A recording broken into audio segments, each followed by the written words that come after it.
كيفاش تحكم في راسك وتقاوم الشهوة ديالك. غادي نقول لك الصراحة، واخا انني عارف بانك كتخاف بزاف من هذا الموضوع. لحظات في حياة كل واحد فينا كيكون ساد عليه بوحدو وما كيشوف حتى شي واحد من غير اللي خلقه. في ديك اللحظة كيتحدد واش غادي تكون عبد للرغبات ديالك او لا غادي تكون انت اللي كتحكم في راسك. الا كيهمك الموضوع بزاف ما تنساش تخبط معاك ديك متابعة. فيلا نكملوا. اول حاجة خاصك تفهمها بان الشهوة ماشي هي العدو الحقيقي ديالك، هي غير طاقة داخلية اكتسبتها مع مرور الوقت. ولكن المشكل الكبير هو انك ملي كتخليها هي اللي صايقاك ماشي انت اللي صايقها. الشهوة ديالك الا خليت ليها المفاتيح ديال حياتك غادي تولي كتضيع الوقت وبلا ما كتحس،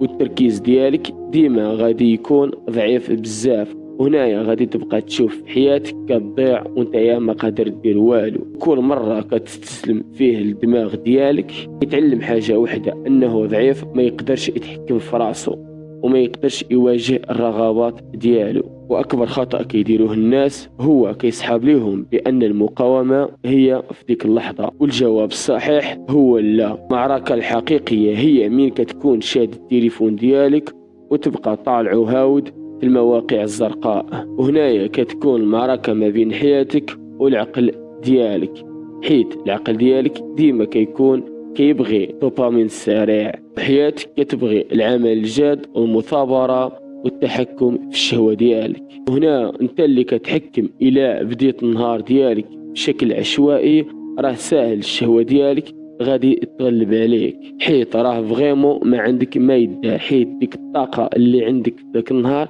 خاصها تخرج في ذاك النهار ضروري. الا ما خرجتيهاش في القرايه في لونطريمون وفي العمل الجاد راه غادي تخرج في الشهوه ديالك وانت اللي كتقرر. ودابا خاصنا نقلبوا على الحل، والحل هو انه خاص يكون عندك نظام في حياتك في عليه. ما تخليش حياتك غاديه غير بوحدها وكتضيع. حاول دير واحد التحدي في حياتك لمده 30 يوم او لا 21 يوم تبعد فيه على المواقع الزرقاء وعلى الأفلام الإباحية، وتبعد عاود على السكرول، وتبعد على الفيديوهات اللي غير كيضيعوا من وقتك. وحاول تبقى تنظم النهار ديالك في الليلة اللي قبلها، وتبقى تصلي في الوقت وتلتزم بالصلوات ديالك. هنايا من غادي تسالي 30 يوم غادي تحس بواحد الجهد اللي هو كبير بزاف، وغادي تحس بأن حياتك 380 درجة. ودابا إلا كان عندك شي تساؤلات ما تنساش تكتبهم لي في الكومنتيرات وانا غادي نكون لك من الشاكرين. ودابا ما عليا غير نقول لك stay hard.